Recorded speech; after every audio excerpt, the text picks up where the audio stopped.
आज बात करने वाले हैं हम लोग यहाँ पर कि जो बच्चे तैयारी कर रहे होते हैं, खासकर अब प्रीलिम्स का जब टाइम आ गया है, उनके लिए क्या कितने आवर्स अवेलेबल होने चाहिए। जो बच्चे फुल टाइम एस्पिरेंट है, यानी कहीं कुछ नहीं कर रहे हैं, सिर्फ वो तैयारी कर रहे हैं। दूसरी तरफ वो भी बच्चे होते हैं जो कि वर्किंग प्रोफेशनल होते हैं। तो मैंने कुछ टाइम टेबल आपका बनाने का प्रयास किया है कि किस तरीके से आपका टारगेट मॉडल होना चाहिए डेली का। तो जो फुल टाइम एस्पिरेंट है उनको लगभग 10 घंटे का बना लेना चाहिए अपना टाइम टेबल, क्योंकि दिन भर उनको सिर्फ पढ़ना ही है। तो जिसमें 4 घंटे वो स्टैटिक को दे सकते हैं। आप देख लीजिएगा कम से कम 2 स्टैटिक आप पैरेलल करते रहें। वो आपके लिए बेनिफिशियल रहेगा, क्योंकि अभी आपके पास समय ज़्यादा है। बहुत बच्चे एक ही करते हैं बट वो बोरिंग हो जाता है कई बार, तो 2 आप देख सकते हो, या आपको एक लगता है तो एक ही कर लीजिएगा। लेकिन आप स्टैटिक को 4 घंटे आप दीजिए। करंट अफेयर 2 घंटे बहुत जरूरी है, जिसमें आपकी न्यूज़पेपर रीडिंग होगी। साथ ही साथ आप किसी मैगजीन को फॉलो कर रहे होगे जो आपके पीछे के जो मंथ हैं उनके करंट अफेयर को कवर कर रही होगी, वो आप करते रहिए, बहुत जरूरी है। 1 आवर सी सेट इसलिए जरूरी है कि क्वालिफाइंग होता है, तो आप 1 घंटे देते रहेंगे तो बाद में प्रेशर नहीं होगा कि हमारा कुछ छूट रहा है। कुछ टॉपिक आपको पता नहीं होंगे, हो सकता है आपको लगे कि बाद में कर लेंगे, समय नहीं बचता है। इसी के लिए आपको करना है। पीवाईक्यू इसलिए जरूरी होता है क्योंकि एग्जैक्ट किस तरीके के क्वेश्चन पूछे जा रहे हो, खासकर पिछले 5 साल में।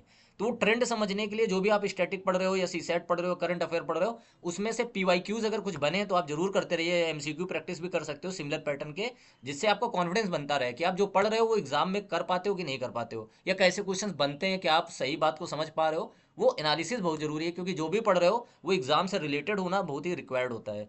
और टेस्ट एनालिसिस 2 घंटे का जरूर रखना चाहिए, चाहे आप सी सेट का टेस्ट दे रहे हो, चाहे पीवाईक्यू। एक एक क्वेश्चन को अच्छे से समझना चाहिए, जो आपसे नहीं हो पा रहे हैं उनके सही रीजंस को जानना चाहिए। और वहीं पर आप अपने शॉर्ट नोट्स भी बनाते जाइएगा जब आप उस टेस्ट पेपर को सॉल्व कर रहे हो, क्योंकि उसमें से जो आप सीख रहे हो, जो आपसे नहीं हो रहा है, वो एक डायरी पे एक जगह होगा, तो वो सारे पॉइंट्स आपके लिए इंपॉर्टेंट होंगे। और वो आपको कन्फ्यूजन भी क्रिएट कर रहे थे, तो आपको कहीं ना कहीं कॉन्फिडेंस देंगे एक बार जब वो चीज़ें भी आपको आ चुकी होंगी।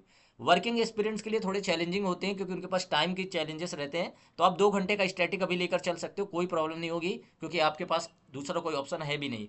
1 घंटे करंट अफेयर को दीजिए, और इस 1 घंटे के करंट अफेयर में आप ऐसा कर सकते हो कि वीकली अगर आप करंट अफेयर न्यूज़पेपर नहीं पढ़ पा रहे हो, तो आप वीकेंड में न्यूज़पेपर कर सकते हो, या वीकेंड में मैगजीन कर सकते हो, बाद के 2 दिन या 3 दिन, और बाकी के दिन आप क्या कर सकते हो, न्यूज़पेपर को कवर कर सकते हो।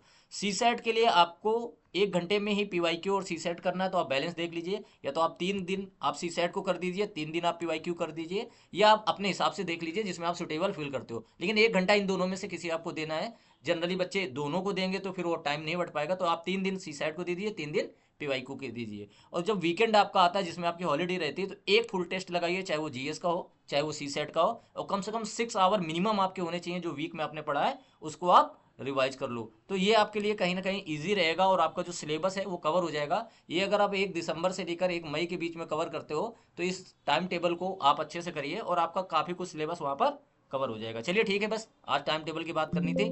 आज इतना ही रखते हैं। Thank you very much.